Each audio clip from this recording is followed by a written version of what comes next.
Good morning. I'm Nick Weislegel, Vice President of Strategic Communications at the Health Policy Institute of Ohio. Thanks for joining us for our online forum, Improving Child Health and Wellbeing, Creating Opportunities for All Ohio Children to Thrive.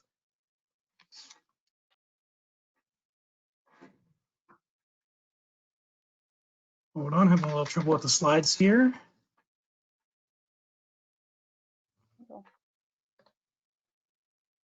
Alana, if you can go ahead and advance. All right. The mission of the Health Policy Institute of Ohio is to provide the independent and nonpartisan analysis needed to create evidence-informed state health policy that improves health value. We want to thank our core funders today who advance our mission with their contributions to our work. I'd also like to thank our 2020 forum sponsors for their generous support of our online forum series. Throughout the webinar today, feel free to tweet using our handle @HealthPolicyOH and the hashtag HPIO forum. Throughout the day, we're going to offer opportunities for discussion during the webinar. If you have any questions, please type them into the question box and we'll read them to the presenters as time allows. HPIO's Health Value Dashboard illustrates that too many Ohioans face obstacles to health, which are often rooted in childhood conditions and experiences. In Ohio, there are many organizations working to improve child well-being at the state and local levels. Across these entities, the impact of adverse childhood experiences, or ACEs, has surfaced as a common challenge that must be addressed. And as many of you know, the COVID-19 pandemic may be amplifying some ACEs. Today, we're going to discuss the biological impact of ACEs in trauma, the prevalence of ACEs, and the impact of ACEs on the health of Ohioans. And in addition, we'll talk about the potential implications of the COVID-19 pandemic on ACEs. And then we're going to close today's webinar with a panel discussion on Ohio's strengths, gaps, and opportunities for improvement in mitigating the impact of ACEs in the face of COVID-19. Today's presentation slides and other related resources will be available at HPIO's website and can be found by clicking on the Events tab. And now I'd like to introduce our first speaker, Leanne Cornyn, Director of Children's Initiatives in the Office of Ohio Governor Mike DeWine. Thank you for joining us today, Director Cornyn.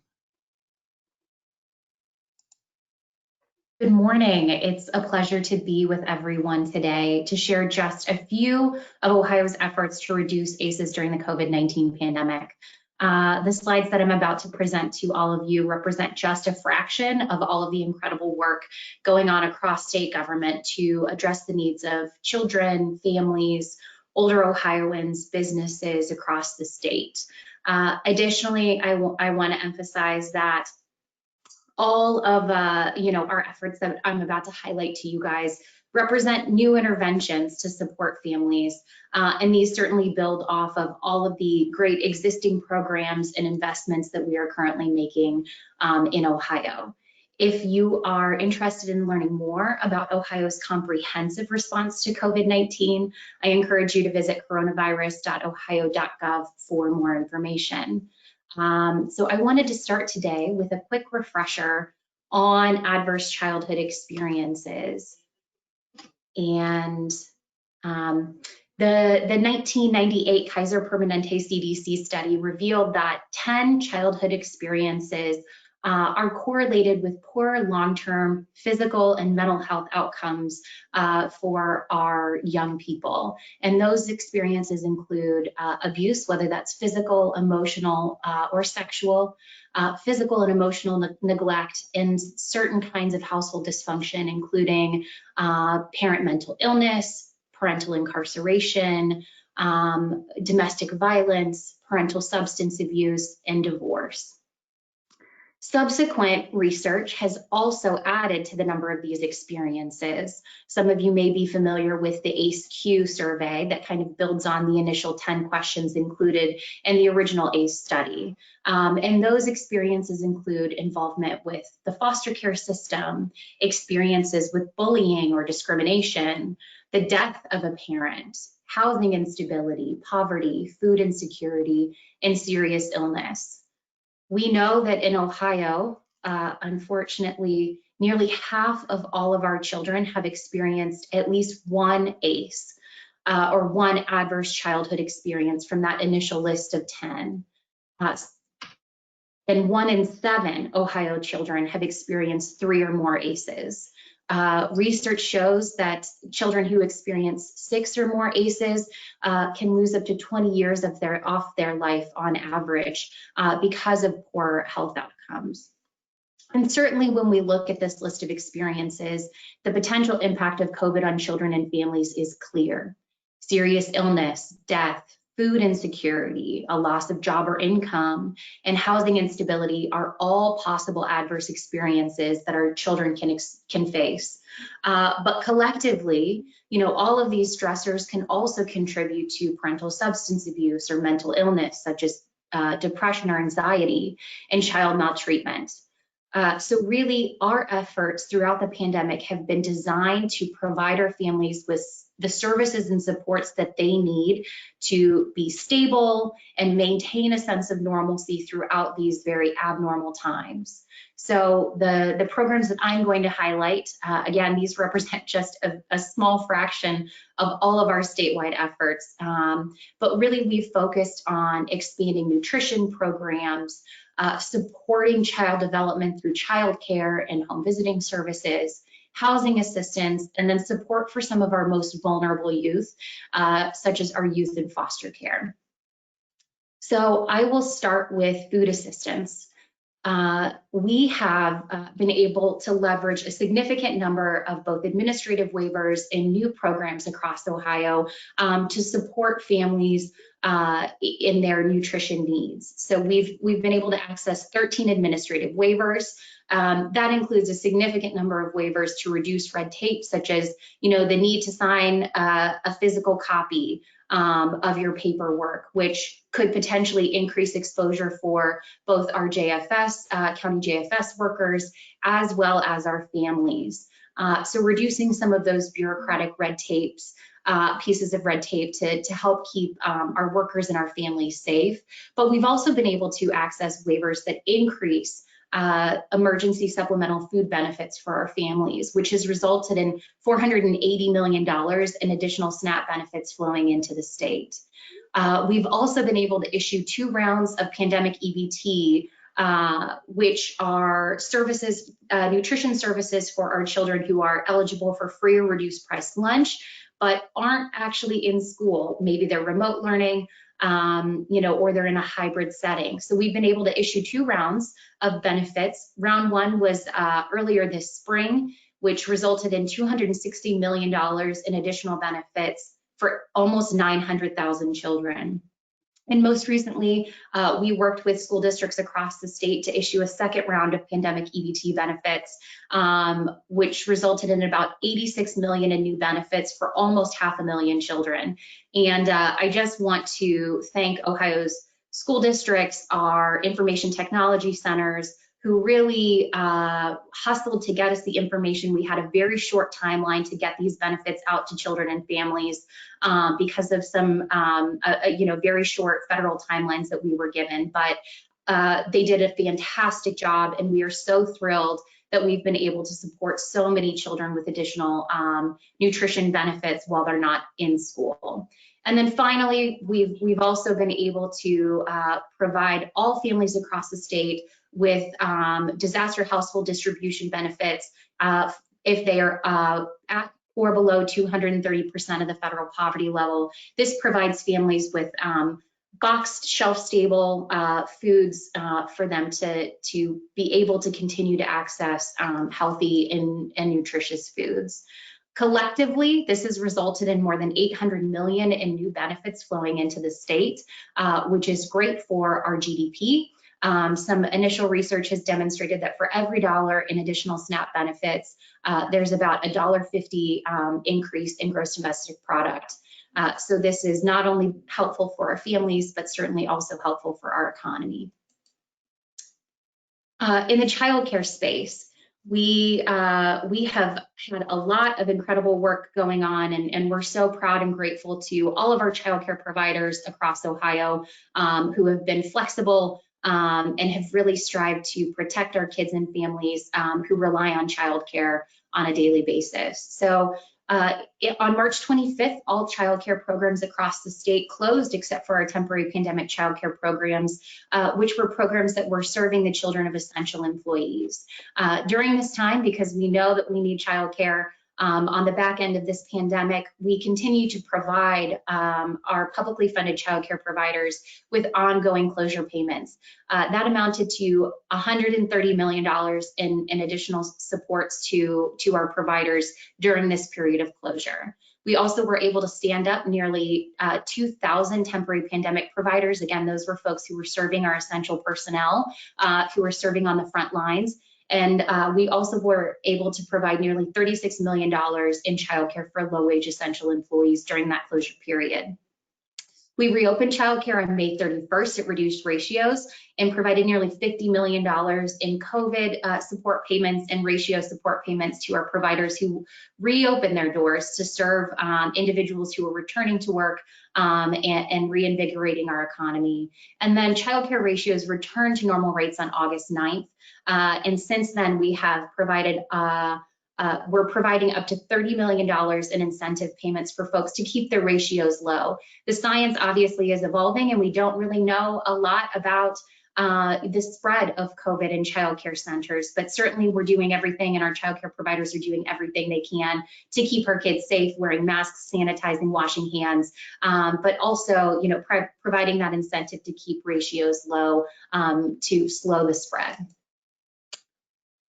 Additionally, we know that there are a lot of kids who are learning remotely, whether that's fully remote or in hybrid settings. And we want to make sure that these kids have safe alternative places to go if their parents can't be home with them, and if their moms and dads have to go to work. So we also stood up the temporary pandemic school-age childcare program on August 25th, and we secured $9 million in funding to provide care for low-income children who are learning remotely during the school day. We're also working with nearly 30 providers and applicants to provide those services to kids across the state.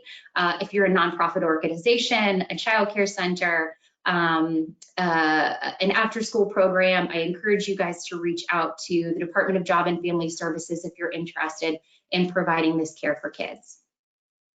Home visiting services. We know that a lot of families are staying home right now with their children, so we've made the pivot from face-to-face home visiting services to telehealth services. We've also been able to provide some family retention supports to our families who are participating in home visiting. We know that these are families who maybe maybe more vulnerable, so we have been able to support them throughout this with phone and data cards to ensure that they're able to access their telehealth services. Our home visiting providers have been doing drop-offs of necessary supplies, including diapers, wipes, cleaning supplies, to make sure that our families are able to sanitize and keep their houses clean, which is critically important during COVID, as well as safety items, things like baby gates, pack and plays, cabinet locks, as well as educational materials. Many of these children may have relied on childcare during this time, and we want to ensure that they're continuing to learn, as well as facial coverings. During the month of September, we've been working with our minority health strike team to distribute facial coverings to families participating in our Help Me Grow programs. And as you can see, the number of visits has dramatically increased through our telehealth option for families of all demographics. And these remain higher or basically at the same levels that they were pre-pandemic. So we're really excited about this opportunity to serve families in new ways through our home visiting program. And families have responded positively too. We've seen a dramatic reduction in home visiting program exits compared to 2019. So we know that families are positively responding to these new avenues of support as well. Housing. We know that housing instability can be a significant stressor resulting in adverse childhood experiences for our kids and families. We have been able to support the Coalition on Homelessness and Housing in Ohio, or COHIO, through $16 million in TANF grants. These support regional hubs who push out resources to families in need in the form of rapid rehousing, so families who may have lost their housing. This helps connect them quickly to stable housing, transitional housing, and even eviction support to ensure that families can remain in their home during this stressful time. Foster care. Certainly, we have seen a dramatic reduction in the number of reports of child abuse and maltreatment coming into our departments of job and family services. And we expect that this is largely because many of Ohio's mandated reporters, such as teachers, aren't necessarily seeing kids on a regular basis. So through a collaboration with the Ohio Department of Education and Job and Family Services, we've developed a toolkit for school officials to understand and identify the signs of child maltreatment, even if they're only seeing kids a few times a week through Zoom meetings, really supporting that additional education so that we're able to spot signs, that present themselves and ensure that we're protecting our most vulnerable kids.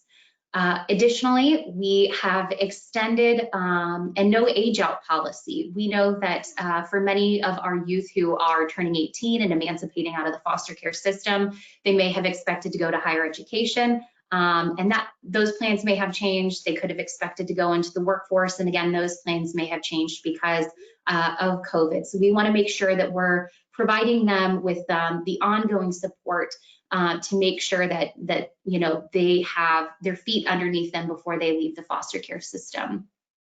So we provided a 5-month extension for children aging out of our Bridges program, which is our foster care extension program from 18 to 21. And we've also provided additional flexibility in funding to ensure that children who are 18 or younger who are going to be aging out of the foster care system have the opportunity to stay in until they're ready to emancipate. We also have tried to ensure that our kids have ongoing visitation with their families, with their kin, with their loved ones.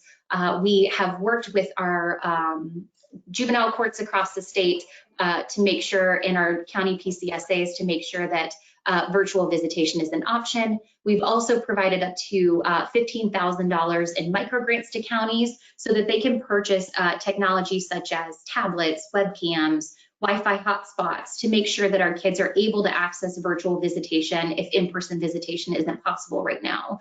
And this is especially critical for our kids who are in residential and congregate care settings who may have no visitation policies. I also want to highlight, we know that the experiences with COVID have disparate impacts. We certainly are seeing overrepresentation in COVID positivity among minority communities. So Governor DeWine convened a minority health strike force to dig into this problem. They have developed a blueprint as well as a media campaign, which some of you may have seen on TV and on radio spots, called More Than a Mask. Additionally, we have been working with communities across the state where they're seeing hotspots to set up pop-up testing sites, and really with the goal of testing more Ohioans, but certainly our most vulnerable Ohioans. And I'd be remiss if I didn't end by highlighting mental health. It's not highlighted on these slides, but absolutely critical to highlight some of our ongoing investments in the mental health space. Throughout our budget reduction efforts, Governor DeWine has been adamant to protect our student wellness and success funding. This year, that was this pot of $675 million in brand new funding for schools to provide school-based behavioral and physical health services. This fiscal year, that amounts to $400 million in funding for schools. So that has been sustained. School districts are receiving those resources, and we look forward to seeing the innovative ways that they support the needs of their kids. And just yesterday, Controlling Board approved an additional $31 million in coronavirus relief funding to support mental health services across the state. Those resources will go to not only build community capacity to serve more Ohioans, but also to support the mental health needs of our students in our K-12 settings, as well as higher education. So certainly a lot of great work, and that really just scratched the surface. But we thank you all for your interest and your commitment to protecting kids and families and helping to prevent and mitigate ACEs that they're experiencing right now. Well, thank you very much, Director Cornyn, for joining us and sharing the work you're doing in the governor's office. I just wanted to remind everybody that's listening in today that you can submit questions in the question box.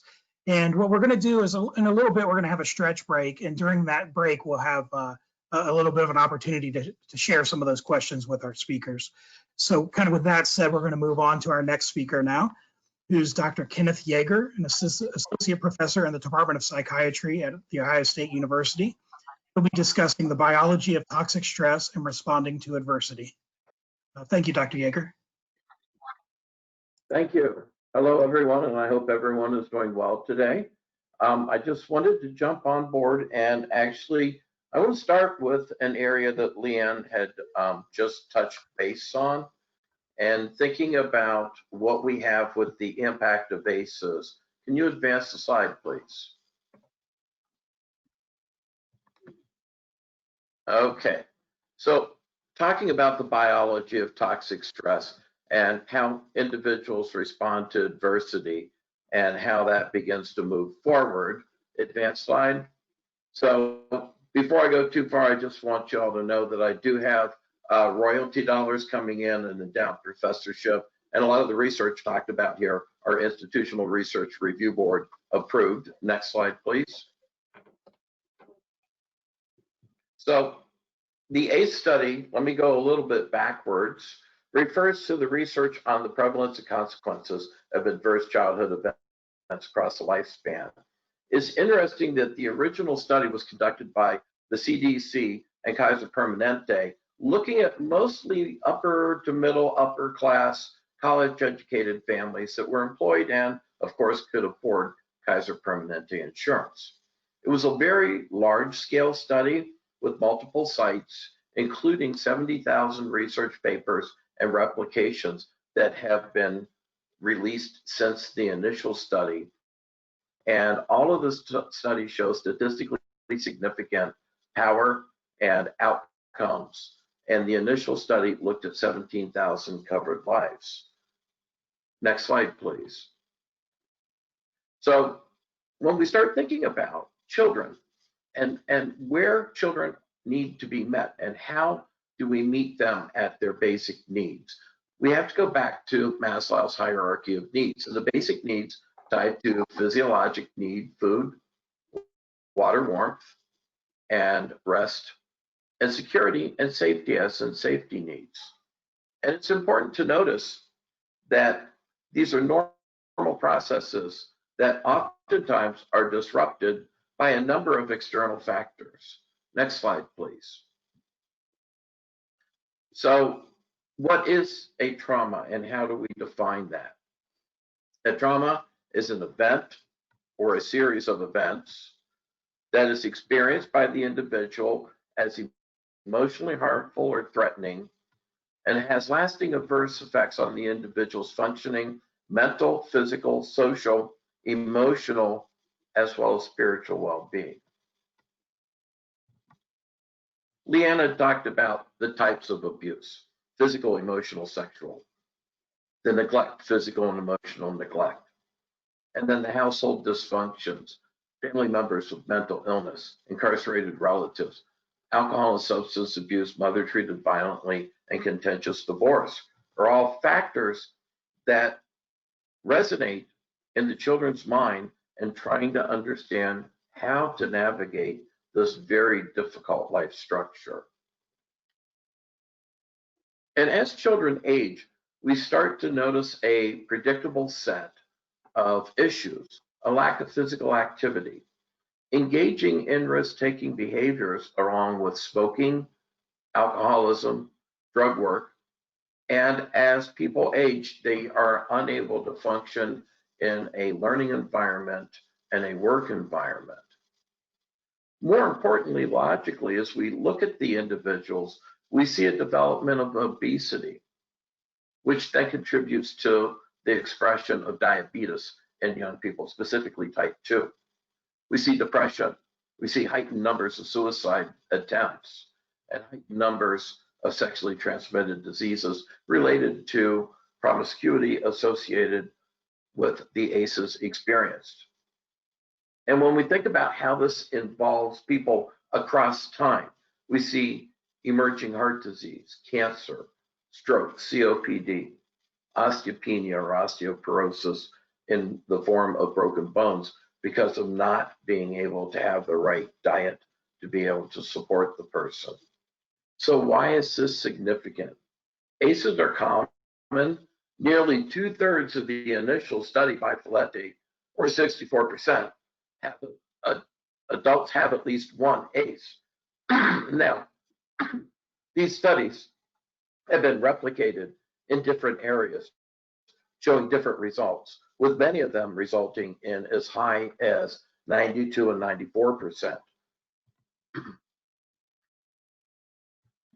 ACEs also don't occur in an absence. Next slide, please.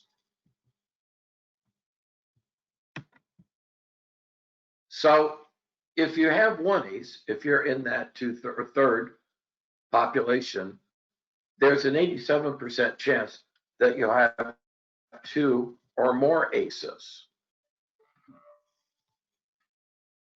People with ACE scores of 4 are twice as likely to be smokers and 7 times more likely to become alcohol or drug addicted. And having an ACE score of 4 or more increases the risk of suicide by 1,200%. That's an extraordinarily high increase of risk. And we have to understand that these populations all see the risk factors that they're facing differently. And they're perceived differently because young people don't really make connections of what's occurring that is causing them problems. So we see that ACEs lead to impacts on child development, the neurobiologic effects, brain abnormalities, stress hormone dysregulation, physiological needs such as attachment or socialization, and then the risk behaviors of smoking and the long-term consequences leading to things such as heart disease, chronic lung disease, major depressive disorder, PTSD, alcohol and drug abuse. And there's also factors of social problems, of trying to cope. Individuals find themselves in criminal behavior. They find it difficult to find work with parenting problems. And this begins to be worked through our community.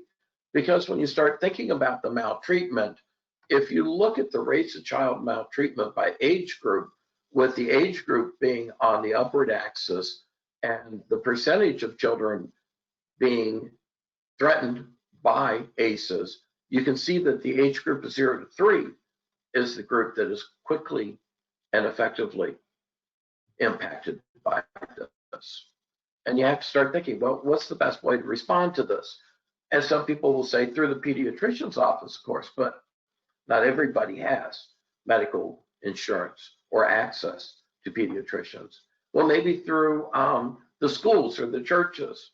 Yes, but age 0 to 3, it's kind of hard to have an intervention with that. So it kind of comes down to a public health approach and identifying and mitigating the impacts. Because what we are seeing is this is passing from generation to generation and it's being woven into the fabric of our community. So we see the child, and the child experiences aggression, conduct problems, depression, anxiety, and school problems. And as an adolescent, they progress and they continue to experience depression, anxiety. They drop out of school, abusing substances, which then leads that individual as an adult to have child parenting problems, to experience domestic violence, to experience ongoing depression, PTSD, poverty, and substance misuse, which then goes to the next generation, and it becomes more and more impactful as time goes on across generations. So we see the number of ACEs corresponding across the mood disorders, the anxiety disorders, the substance use disorders, and the impulse control disorders. We see the number of ACEs correlating strongly to ischemic heart disease, stroke, COPD, diabetes, and sexually transmitted diseases. And we see impairment in workers' performance as higher ACE scores correlate to higher absenteeism, greater financial problems, and greater job problems. So really, in summary, what we're thinking about is adverse childhood experiences lead to a lateral and a growing number of disruptions in neurotransmitters. GABA significantly fires when a child experiences a traumatic event. GABA does not reset back to normal. It goes higher the next time a trauma is experienced, and it goes higher the next time a trauma is experienced. This is fired through the amygdala, and the amygdala is right next to Broca's area of the brain, so children have difficulty talking about what's going on. They have trouble coping, they have trouble connecting. So we have disrupted neurodevelopment leading to social, emotional, and cognitive impairment.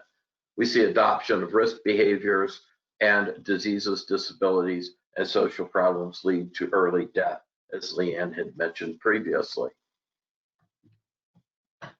So the question becomes, what's next? Well, we have to think about training that is designed to help understand the extent of ACEs and to ask the question, instead of what's wrong with the individual, what's happened to them that is leading them to these progressions.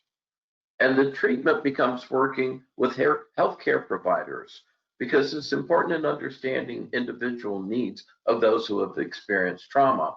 And it's important to get the right understanding. And it's very difficult to tease out the difference between attention deficit disorder, learning disabilities, and trauma, because all impact the bandwidth of the frontal lobe. So children have difficulty staying in touch. And then prevention, keeping in mind that trauma can happen in multiple ways, in multiple settings. And it is important to be aware that not everybody will have the same response to those trauma, but there could be responses contributing to emerging trauma responses of inability of the child to focus, to communicate, or the beginning of use of mood-altering substances. So the trauma-organized person has a lack of basic trust.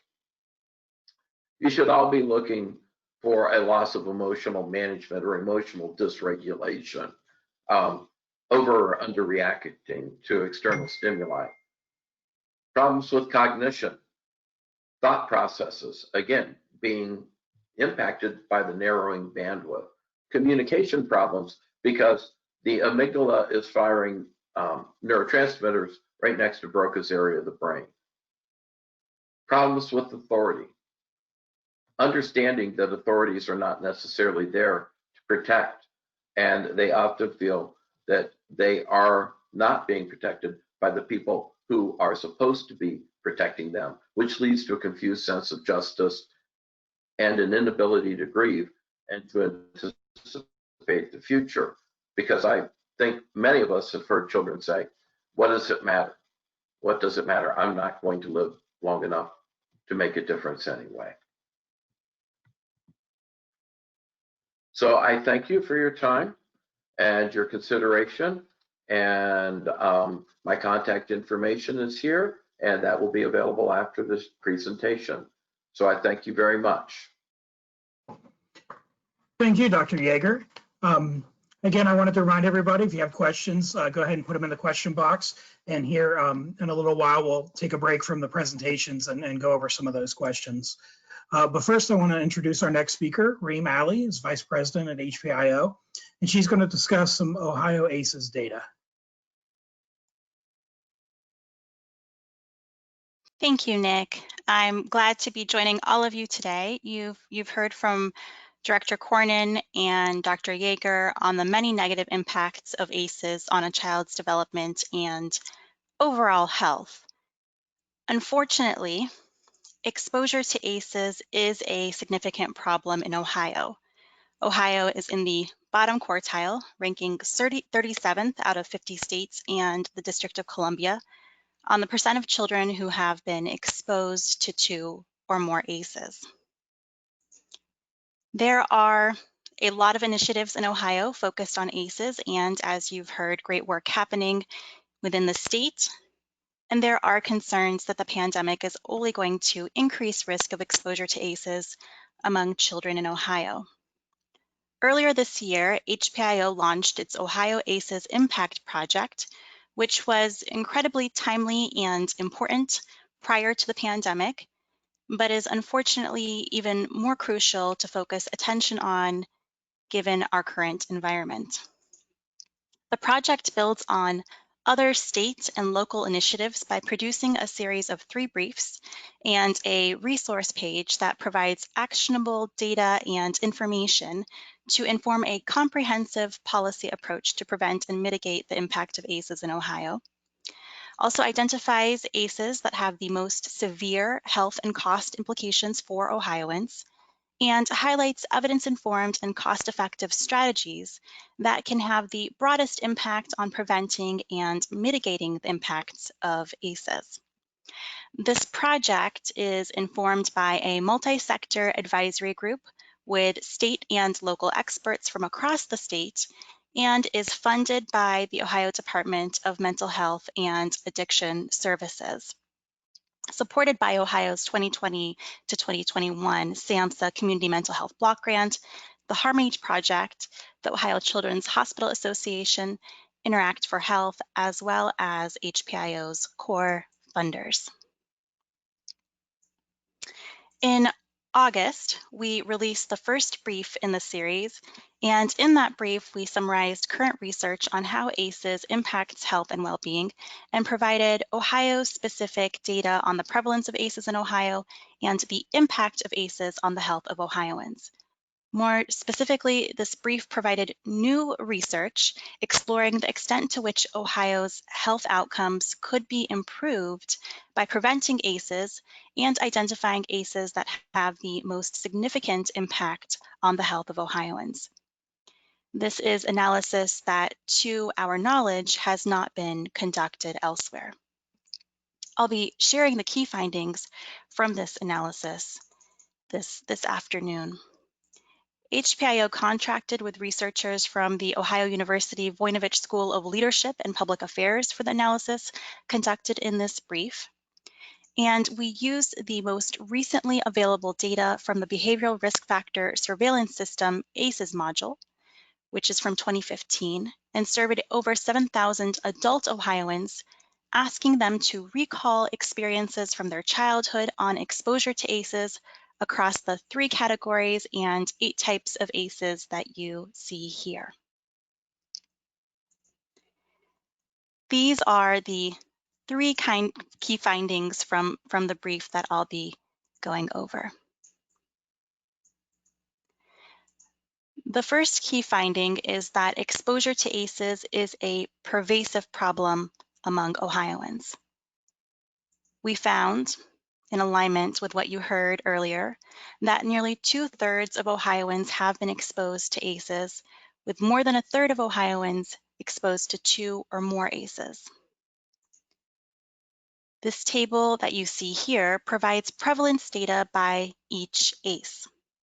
Among the nearly 2/3 of Ohioans exposed to at least one adverse childhood experience, more than half experienced emotional abuse, followed by 41% who were exposed to a household member with substance use issues. And then you can see the rest of the prevalence data here. In addition, we found that gaps in outcomes related to ACEs exposure do exist. Ohioans of color and low-income Ohioans, as you can see here, were more likely to experience ACEs as compared to white Ohioans or Ohioans with higher incomes. We also found higher prevalence among people with disabilities and Ohioans living in urban and Appalachian regions of the state.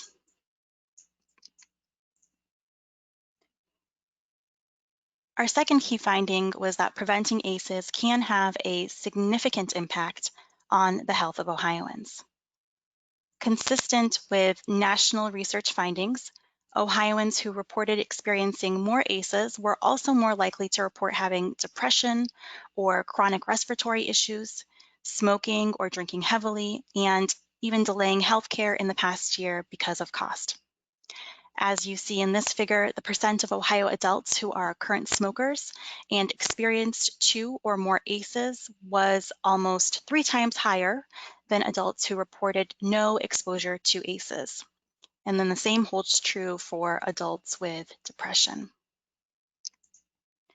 To understand the extent to which preventing ACEs could improve the health of Ohioans, a population attributable risk was calculated.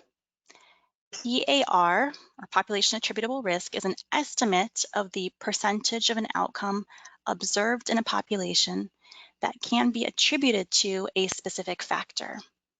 In our analysis, PAR provides an estimate of the percentage of negative health-related outcomes in Ohio's entire adult population that can be attributed to Ohioans who have experienced 2 or more ACEs.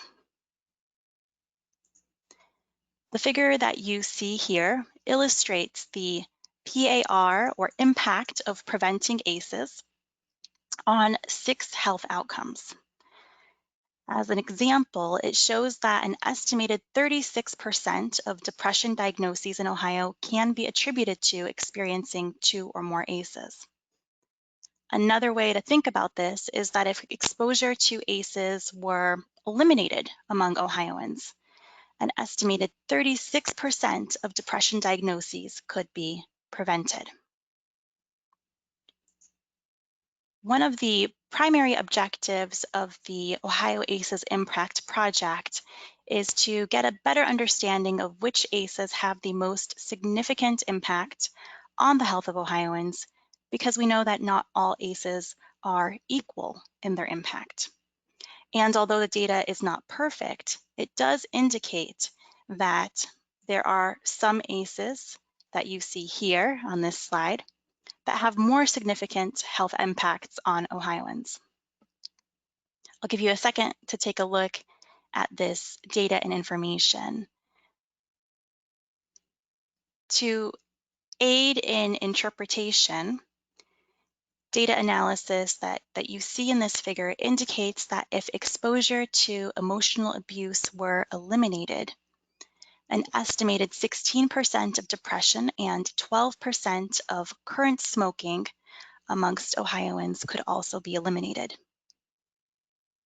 Focusing attention on the ACEs that you see here may yield us more significant health impacts.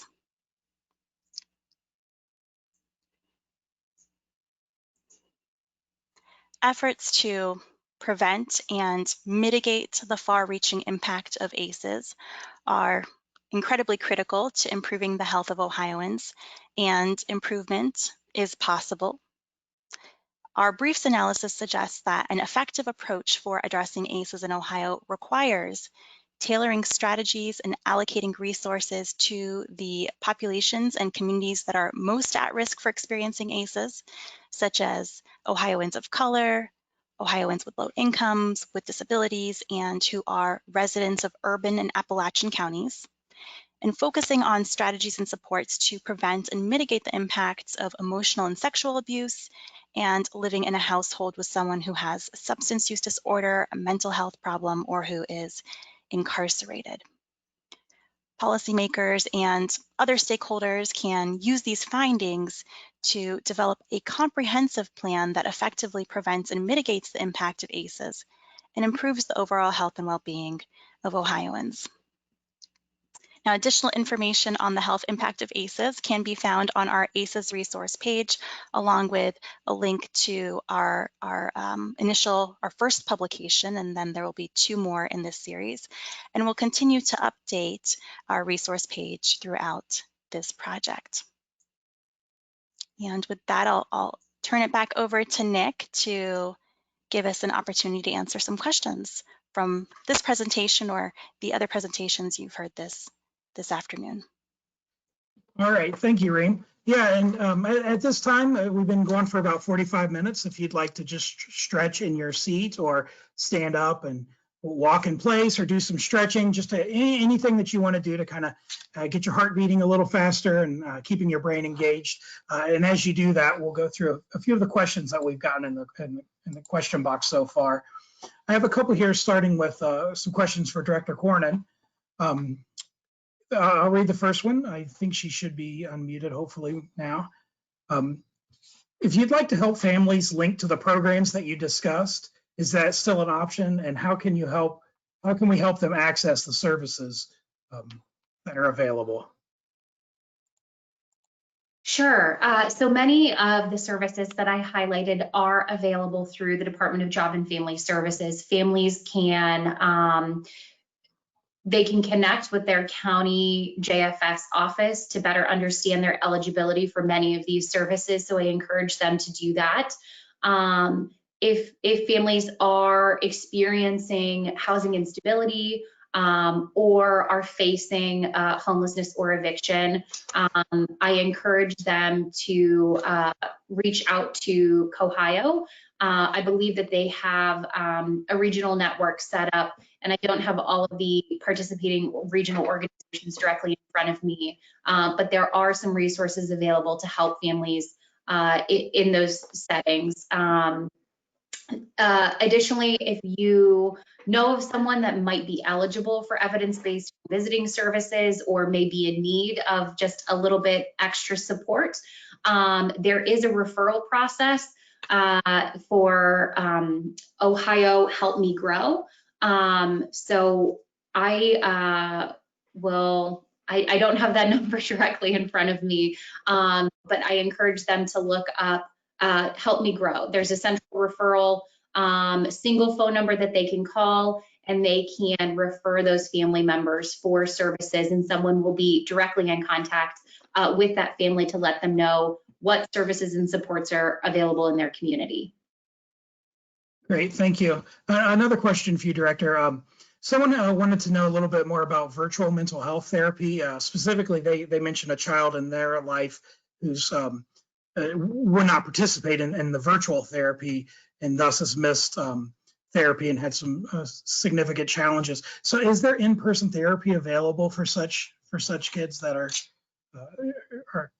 do not want to participate in virtual therapy? Certainly. So throughout the pandemic, our behavioral health providers were designated as essential services. So it's sort of on a case-by-case basis according to each behavioral health provider in the community. Some have moved fully remote through telehealth services, but many are continuing to operate ongoing in-person services within their facilities. So I encourage you to reach out to your provider to see what options are available. But we have worked diligently across mental health and addiction services and the Department of Medicaid to make sure that our rules and our financing are able to support telehealth services when it's appropriate for kids and families. But I encourage you to reach out to your child's provider to see what options are available. Great, thank you. And someone has helpfully put some of the Help Me Grow contact information in the questions. So the phone number is 1-800-755-GROW, GROW. So, and there's also a link in the questions.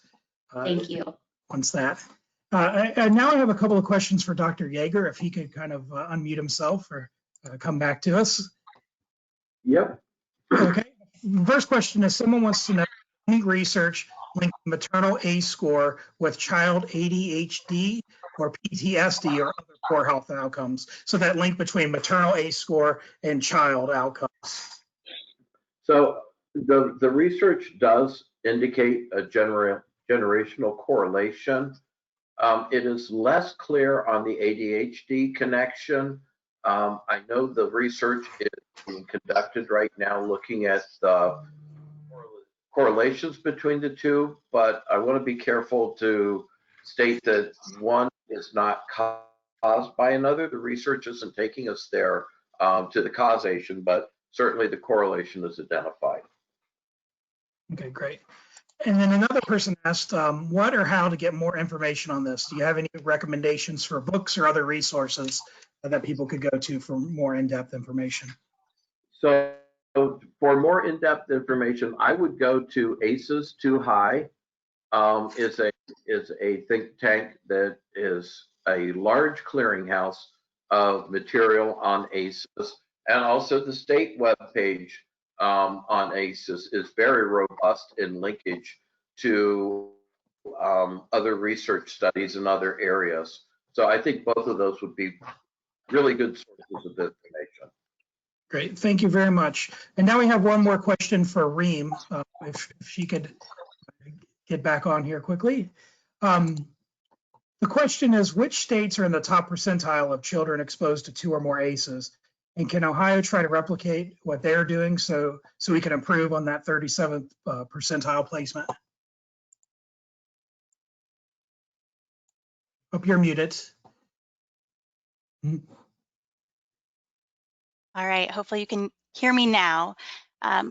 The top states for that indicator that we were looking at were Ohio ranks 37th amongst 50 states in DC for children exposed to 2 or more ACEs. So the states that are doing the best are, and I'll just give you like the top 4, New Jersey, Massachusetts, California, and New York. And that data is available on the National Survey of Children's Health. It's their 8-item ACEs module or question, and you can get the ranking for all states there. This analysis can be replicated in other states. That state would have needed to have some sort of statewide ACEs questionnaire module. The data that we used is from the Behavioral Risk Factor Surveillance System. Ohio has an optional ACEs module that it includes as part of that survey, and so we were able to get the data from that survey. So you would need some sort of statewide survey data in order to conduct this analysis that links ACEs, so that asks not only about ACEs, but also about health outcomes in order to conduct this same or similar analysis. And if there are individuals from other states or other folks that are interested in how to do this, we are happy to be a resource. All right, thank you very much. And I think that's all the questions we'll have time to answer right now. If time allows a little bit later, we'll try to squeeze a few more questions in. So thank you, and continue to add the questions to the question box as we continue through the program. Our next speaker today is Dr. Sarah Johnson. She's the Director of General Academic Pediatrics Fellowship, an Associate Professor of Pediatrics at Johns Hopkins University School of Medicine. So take it away, Dr. Johnson. Thank you so much for having me. I hope that I'll be able to weave a few of the threads that we've already heard about from terrific presentations. I'm going to talk about our emerging understandings of the relationship between the COVID-19 pandemic and ACEs. And of course, at the risk of stating the blindingly obvious, we are really right in the middle of this, and we are not going to know the full impact of the pandemic on kids and families probably for a pretty long time. That said, we have a first draft of that story, and we can really use some of our understandings of what was happening for kids and families before the pandemic to understand what's happening for them now and how we should think about strategies to protect and support kids in this challenging time.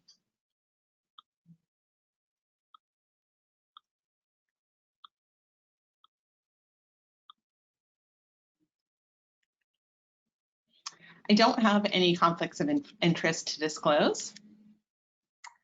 So as we think about the impact of ACEs on kids and families now during the pandemic, we can look to the unequal burden of ACEs before the pandemic, and we've heard a little bit about that today. In a recently published study of about 200,000 US adults in 30 some odd states around the country, about 58% reported at least one ACE, but some groups, of course, reported more ACEs than others, and those were women, members of underrepresented racial and ethnic groups, the unemployed, those with less than a high school education, and members of the LGBTQ community. They were more likely to report higher ACEs. And I think this is instructive because it reminds us that even before COVID, the burden of ACEs was certainly not shared equally across the population, and we have seen that in Ohio as well. When we look at kids specifically, we can see a similar pattern. For example, I have highlighted the green box here in the East North Central region, and we can look at Ohio and its neighbors, and we can see that before the pandemic, the likelihood of reporting 2 or more ACEs varied by region, by state, and by race and ethnicity.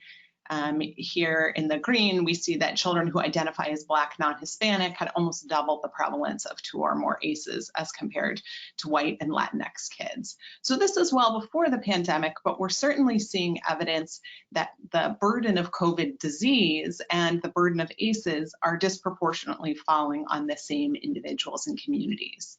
So nationwide, Black people are dying at 2.4 times the rate of white people. And when we look at the disconnect between infection rates and mortality rates, this is even more stark. So you can see here in this figure in the middle, this is the counties with the 20 highest COVID-19 infection rates in the United States. And that is 11 of 20 of those counties are majority white, non-Hispanic populations. But when we move to the right, we can see the distribution of counties with the 20 highest death rates associated with COVID-19. We can see that 19 of 20 are majority Black counties. So we see that there is a disconnect between who gets infected and where the burden of morbidity and mortality is falling, and it intersects fairly substantially with the historical burden of ACEs in the United States. Although fortunately, kids are relatively unlikely to get seriously ill from COVID-19 disease, although it certainly does happen, but compared to adults, they are less likely to have very severe disease. We can also still see the amplification of existing inequalities among kids. So this was work done by the folks at McKinsey, and we can see at the top that, for example, school closures have negatively impacted virtually every child in the United States, whether that's academically, socially, or developmentally. But Black, Latinx, and low-income students in the United States are at significantly higher risk of not receiving adequate remote or hybrid instruction. And at the bottom here in Black, you can see that those same students, and particularly low-income students, are expected to experience disproportionately greater learning loss because of lack of engagement with or lack of access to adequate remote instruction and the technologies to support them. So we see that even though kids are not as impacted by the pandemic from a health perspective, subgroups of children, particularly those who are racial ethnic minorities and those who are low income, are being still disproportionately impacted. So you don't need me to tell you that since March 2020, COVID-19 has disrupted nearly every aspect of family life. The pandemic has really exposed kids and families to a variety of really intense family stressors. And at the same time, and equally importantly, it has really torn at the fabric of a lot of the supports and resources that families and kids rely on to buffer them in times of hardship and stress. So we're seeing more stress and fewer supports. There are at least 4 different ways that the pandemic has disrupted family life. First, loss of economic stability, and we've heard lots about how Ohio is trying to address this at the state level. Families are experiencing loss of income, jobs, housing stability, and food instability. In May 2020, for example, more than 1 in 5 households with children reported being food insecure across the country. Second, and really importantly for kids, because connection is such an extraordinary part of child development and positive youth development, we've seen a huge loss of connection for kids and families. Stay-at-home orders and physical distancing have led to disruptions in kids' social relationships and their parents' social relationships, whether that's with peers or grandparents or teachers or other family members, or even with parents, if parents are themselves essential workers. Importantly, we also see that many kids have less access to adults who notice and report potential abuse or neglect or refer them to resources like mental health services. And we heard Director Cornyn talk a little bit about that earlier. Third, stay-at-home orders and school closures have really disrupted routines for kids, another sort of building block and foundation of child development that kids need to feel safe and secure.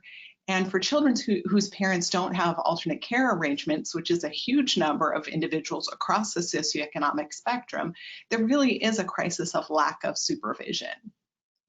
And finally, of course, the pandemic has impacted families' health. Families are experiencing illness and death. They're experiencing concern about potential infection, and they're experiencing disruptions in their mental and physical health care that promote positive family functioning and child development. So together, stressors have led to an increase in family violence, or reports that there are concerns that there could be increases in family violence, concerns about mental health symptoms, substance use, family conflict, and family violence. In July, more than half of US adults reported that their mental health had been negatively impacted by the pandemic, and that was up from 32% in March. So we see that the impact of the pandemic is continuing to grow, and I'm hopeful as things begin to open up and we get closer to a vaccine that we'll see that abate to some extent, but I think we still have a ways to go for families.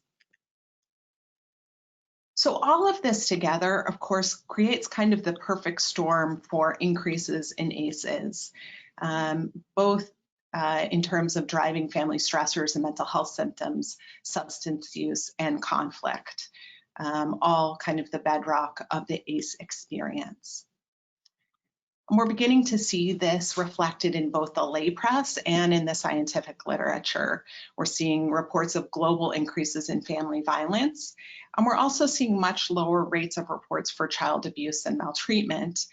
One of our challenges, of course, is that our child welfare system is reactive, right? It requires individuals to make a report and for those to be investigated rather than proactive in terms of checking on children, at least those who are not already in the child welfare system. So it's really hard to know whether or not maltreatment is becoming more prevalent or severe given this lack of data. We certainly have a strong suspicion, given what we know about risk factors for child maltreatment, that this is happening. We do know, of course, also that many of the systems and that support kids in the child welfare system have been disrupted, and it's really encouraging to hear about the work that Director Cornyn discussed in Ohio to support kids in the child welfare system. We also heard a little bit about the potential impact of loss of contact with teachers and the closure of schools for kids and potential implications for increased ACEs. Schools are really critical settings for kids. They provide a safe place for kids who have chaotic or violent homes. They provide a link to mandatory reporters, somebody to put their eyes on kids who may be at risk. And they also provide resources like food and often healthcare, mental health, and developmental services. It turns out that teachers are the leading reporters of suspected child abuse and maltreatment. And you can see here in this graphic that during the pandemic, when schools closed, more than half of teachers nationwide said that they had interacted with the majority of their students once a week or less, and some had not interacted with the majority of their students at all. So if teachers can't see their students, they can't check in on them. They can't identify their physical, mental, or health learning needs, and they can't provide that important, much needed sort of one trusting, stable adult who cares about you. That's such an important factor for buffering the impact of any number of chronic stresses on child health and development. We heard earlier about efforts to support school-based mental health care, and this is really, really critical because as schools closed, so did a lifeline for many individuals for mental health care. I think people are often surprised to hear that schools are the primary setting for a lot of mental health care for children, and this is particularly true for adolescents. 75% of children who get care get it in schools. And particularly for adolescents, they are 20 times more likely to visit a school-based clinic for their mental health care than a community-based clinic. When we compare individuals who have emergency psychiatric visits during periods where schools are closed versus when they're open, We see that kids have double the chance of emergency psychiatric visits during school breaks compared to when school is in session. And that certainly suggests that we are going to potentially see an epidemic of untreated or undertreated mental health conditions when schools reopen, particularly because so many of the kinds of experiences that kids have had during the pandemic will exacerbate underlying mental health conditions at a time when families are already very stretched to be able to provide supportive resources on their own. I also just want to call your attention to a bulletin that was issued by the Center for Medicaid Services just last week. In fact, this was a call to action in response to really huge decreases in children's physical and mental health care during the pandemic. They found that children had fewer vaccinations and developmental screenings. And importantly, routine well child care visits often include screenings like those for ACE risk factors or for maternal depression or for family violence. So these early warning systems are being really disrupted and potentially bypassed during the pandemic. Outpatient mental health services, according to Medicaid, dropped more than 40% for kids, meaning that many kids with complex mental health issues, even those who've already been diagnosed, are not getting the care that they need whilst their providers are less available or they're not seeking that care in person.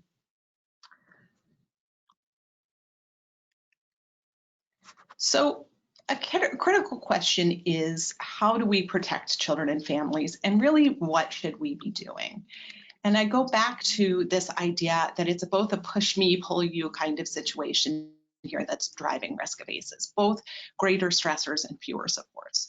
So if we want to intervene, first we need to find a way to meet families' very basic needs. So back to Maslow's hierarchy of needs that we heard about a little bit earlier, providing for food and shelter and medicine, but also things like computers and internet access for kids who are still remote or who may be doing hybrid schooling to try to support their both connections and their academic success.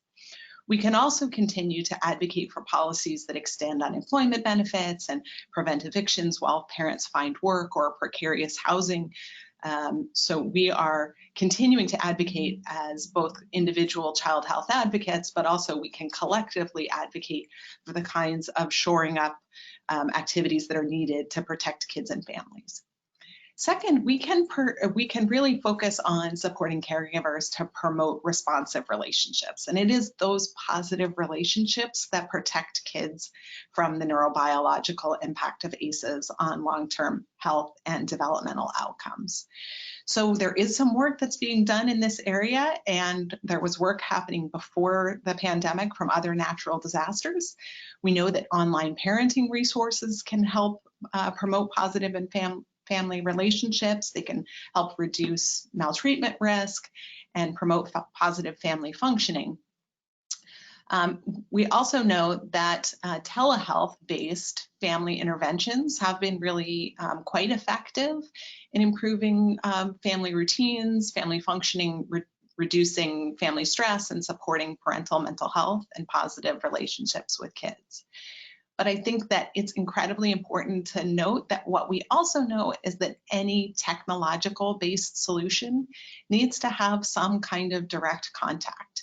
So whether that's video, phone, or in person to be effective. We don't find that just simply technological touch points build the kinds of relationships that families need during these times. So in summary, we know that the pandemic itself has really increased family stressors, it's decreased protective supports, and it's exacerbated existing inequalities. To protect kids from the long-term health and developmental impacts of ACEs, we really need to be investing in programs and interventions to support families, and I'm heartened to hear that that is happening in Ohio. We also need to do the work to reduce community transmission, to open schools, to get everybody back to school safely, considering the huge role of schools in providing critical supports for all kids, both in Ohio and across the country. And with that, I will stop and invite you to reach out to me if you have additional questions, and I'll look forward to your questions in a few minutes. All right, thank you very much, Dr. Johnson. We have a couple of questions that came in from attendees today. The first, are dental providers being included in the strategies for outreach at this point? I'm sorry, you cut out there. Could you ask me one more time, please? Oh yeah, no problem. The question is whether dental providers are being are involved in the strategies for outreach. That's a good question. Well, so we certainly have seen dental healthcare also be reported as really plummeting during the pandemic. I think that dental providers are also another touch point with kids and families, but I have not been made aware of specific efforts for dental providers. Okay. And then one other question just came in. The person says they understand energy around screening kids for ACEs to help identify best interventions. Is there energy around screening adults, for example, those with diabetes or severe obesity for ACEs, and identify evidence-based interventions that acknowledge the role ACEs have played in that adult's health as well? Yeah, I think that's a really important question. I think part of it depends on what's the goal of our screening. So I think if what our goal is to try to understand and illuminate the link between what happens to us as kids and our lifelong health, then ACE screening is really important. If our goal is to provide evidence-based treatment for chronic diseases like diabetes or other cardiovascular diseases, it may be less important to know whether or not every individual has a specific history of ACEs, unless, of course, we think that that might be driving some of their challenges in managing their disease. So there have been efforts both in pediatric care and somewhat but less robustly in adult care to do ACE screening. I think some of the challenges remain in both settings, which is when you screen positive for an ACE, how does that impact our ability to link you with the needed services once we've identified needs? And I think that remains a challenge as a lot of our resources continue to be limited. All right, well, thanks again, Dr. Johnson. We appreciate you taking the time today. And now I want to transition over to Lori from Buckeye Health Plan, who will introduce the speakers for our panel. Thank you so much. Hi, everybody. My name is Lori Malachak, and I am Senior Vice President of Medical Management at Buckeye Health Plan. Buckeye Health Plan is proud to be an HPIO 2020 Forum Series sponsor. Our last session for today's forum is a panel discussion to explore Ohio's strengths, gaps, and opportunities for improvement in mitigating the impact of ACEs in the face of the pandemic. Reem Ally from HPIO will be rejoining us as the moderator of the panel, and our panelists include Lynn-Ann Gutierrez, Assistant Director and Legal Counsel for Groundwork Ohio, and Dr. Dina Chisholm, the Nationwide Foundation Endowed Chair in Health Equity Research, Vice President of Health Services Research, Director of the Center for Innovation in Pediatric Practice for the Abigail Wexner Research Institute at Nationwide Children's Hospital, and Professor of Pediatrics at The Ohio State University College of Medicine. I'd like to welcome our panelists, and I'm going to turn this over now to Reem. Thank you. Thank you so much, Lori, and thank you, Dr. Chisholm and Lynn-Ann, for joining us this afternoon. I know that we are, we'd like to just jump right into it. We've had some good discussion from our questions from our attendees so far. So I'd just like to encourage those of you that are listening to please think of questions that you'd like to ask of Lynn-Ann or Dr. Chisholm. We have a few questions, but would love to hear what all of you are thinking and any remaining questions or thoughts that you might have given our presentations this afternoon. So Dr. Chisholm, I'd love to start with you first and just get a sense of, you've heard what Director Cornyn has shared with regards to the state's efforts. to help children and their caregivers navigate the impacts of the pandemic. Are there particular programs or strategies or supports that have been put in place that you think are going to be particularly impactful for children that are most at risk for experiencing ACEs or experiencing poor outcomes as a result of this pandemic? I think that one of the most successful changes that were made pretty much as soon as we started shutting down, the in-person part of it out of it absolutely was the bringing up of telehealth. Dr. Chisholm, I'm having a little hard time hearing you. I don't know if anybody else is also having a bit of a difficult time. Okay. So maybe adjust your mic. Is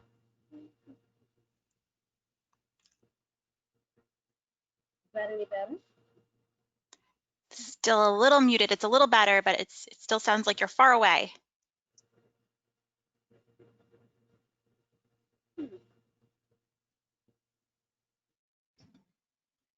How about that? Is that any better? That is perfect.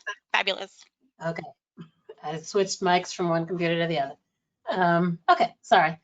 So one of the things I think that we did really well and that we can pat ourselves on the back a little bit for is how quickly we were able to bring up telehealth as a response to being able to maintain kids getting the kinds of care they needed around not just their physical health, but also their behavioral health.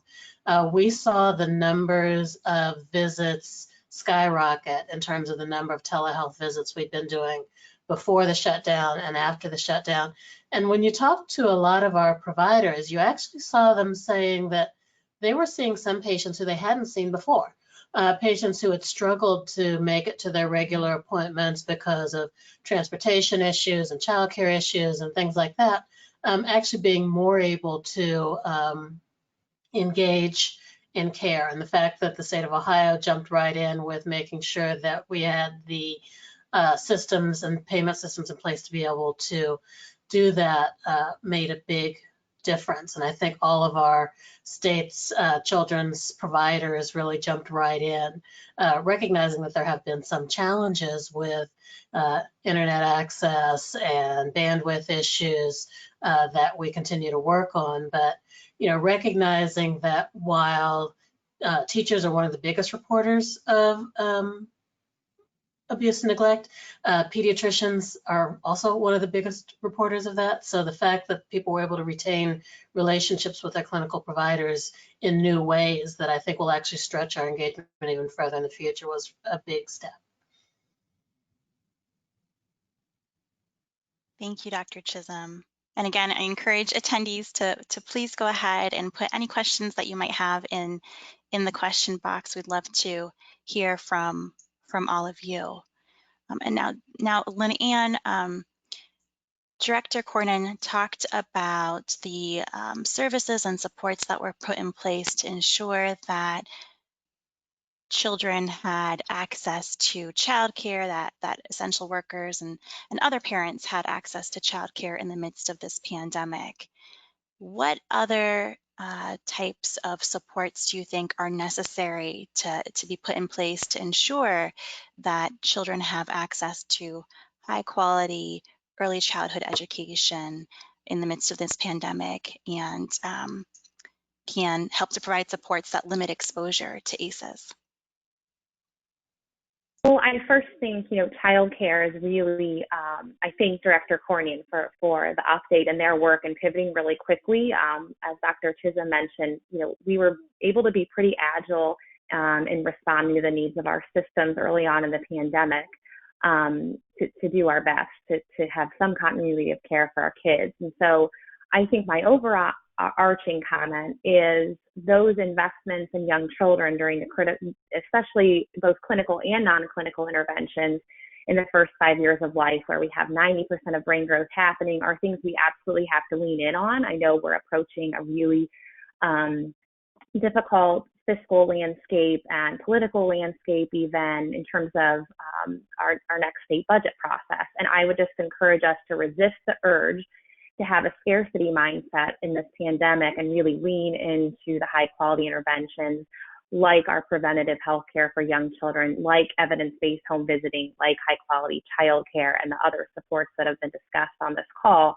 not just to help children and families avail themselves of recovery and mitigate the impact of trauma during the pandemic, but really to secure their health, education, well-being long into the future, and the future for our state's economy even. I will comment specifically on childcare that, you know, as advocates, we demand a lot from our systems because that's what kids and families deserve. They deserve no less than that. That's our job. And so I think the state leadership for moving so swiftly, but, you know, really in so many of our systems, I know we've heard this before, but the pandemic has laid bare what those foundational weaknesses were prior to COVID. We know childcare is absolutely essential to children and families and our economy. And in terms of that timeline or trajectory of closing, on a healthy day in Ohio, we typically serve 117,000 kids in publicly funded childcare. So the largest state program serving young children outside of Medicaid. And during the mandatory closure, when we were only serving families of essential workers, we were down to serving 25,000 children for a couple of months. And that number has increased back up to 90,000 at this point, but we are still working to get a full understanding of the data and the permanent loss of capacity that's already occurred. And as we do so, we know that the federal investments that were put into our system are running dry. And we really need to be concerned about what Ohio childcare providers anticipate. This is findings from a survey from the National Association of the Education for the Young Child, that 53% of programs in Ohio expect to close within 6 months if they don't have additional support. So when I consider ACEs and childcare during the pandemic, looking at both the pillars of access and quality, we are at kind of having a grave threat. Our system really hangs in the balance here in order to deliver those high quality interventions that we know work for families and young children. Access prior to COVID, in order to qualify for publicly funded childcare, you have to be at 130% of the federal poverty below. And we are among the 5 bottom states in terms of childcare access with that low initial eligibility. That means a single parent with 2 children has to make around $27,000 or less to get access to care. And even a 2-parent family, both earning minimum wage, wouldn't be eligible. So there, before COVID, were many families making the choice between working and being able to pay for childcare. And so that has certainly an impact on the family, their economic stability, which impacts the incidence of ACEs, but also leaving the family with not ideal choices in terms of low quality or unsafe care for young children, especially during COVID, where they can't rely on those other relationships they may have, like grandparents and others, to provide the care. And I will say, in terms of the other pillar of quality, we know that this intervention for young children is not just a work support so families can go to work, but actually by providing the high quality intervention, our state sees a 13% return on investment because it's really setting up young children and families for success and by reducing the incidence of ACEs and also building resiliency among the children to mitigate their impact while they're in these high quality environments. And so we have a long way to go also to fully funding the quality system to really begin to see the outcomes that we desire for young children. Thanks, Lynn Ann.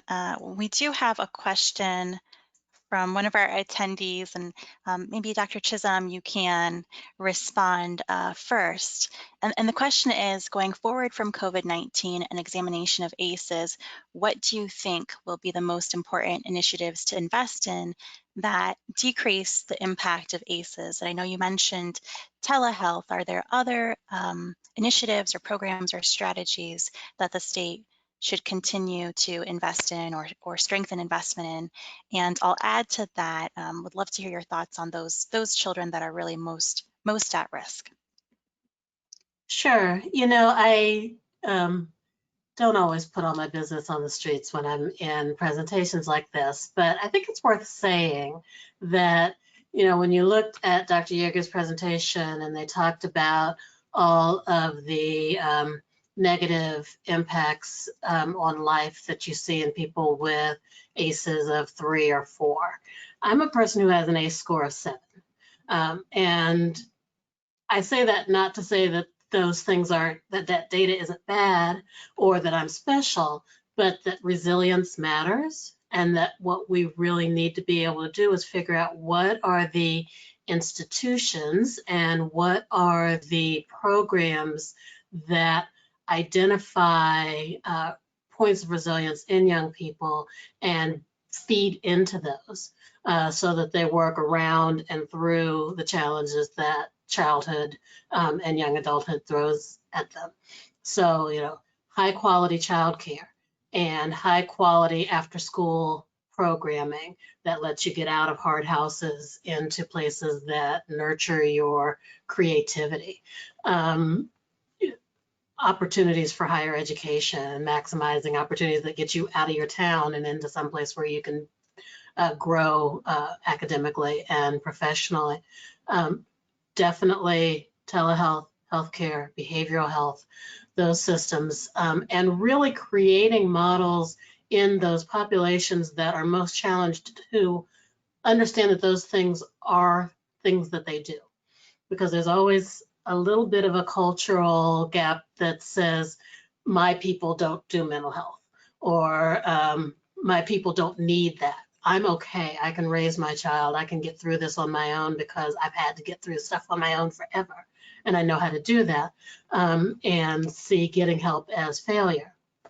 But creating systems that reach those populations and that help those populations without victimizing them, without framing them as a victim, but that focus on strengths and resilience. And, you know, particularly in these times of uncertainty and political unrest, you know, really validating that what people are feeling is real. And then figuring out where do we go from there, and finding ways to lift up one another, building community level programs. So it's not, this is the government and we're here to help models, but how does the government actually support neighborhood level interventions that are operated by and implemented by the communities that have the risks so that people can build upon each other, as opposed to expecting a top-down approach that probably isn't going to understand the nuances of the cultures of individual communities. So I think, you know, we've got to ask people what they need, and we've got to give it to them in the right times and the right places. The state has a lot of great systems in place. It's a matter of maximizing how the community is part of deciding what they are, deciding who gets them, and actually implementing them in the communities is going to determine whether or not they really serve to enhance strengths and resilience that limit the long-term impacts of ACEs. We're not going to make the ACEs go away. We can try to reduce them, we can do all that we can, but the reality is we also have to strengthen the people who experience them so that they get by them, through them, around them, and past them. Thank you, Dr. Chisholm. And just being mindful of time, I think we're looking to just wrap up here. I appreciate both of you and your thoughts and feedback on these very important issues. And with that, I'll hand it over to Nick to close us out. Thank you both. Yes, thank you both. Very interesting discussions today. Before you leave, real quick, we wanted to ask everybody if they could take a very quick poll question. We wanted to know how you would rate this webinar. So if you could take a quick second and fill that out, we would really appreciate it. Give you just a few more seconds to answer that one question. And while you're finishing that up, I'd just like to thank everybody for attending the webinar today. We'll also be sending out a short survey to you via email, and we'd appreciate it if you'd share any feedback you may have about today's events. We take that feedback very seriously, and we are continually looking to improve our events, make them even more useful. So any feedback you could give us is always appreciated. And with that said, I would just thank you again, and hope you have a good afternoon.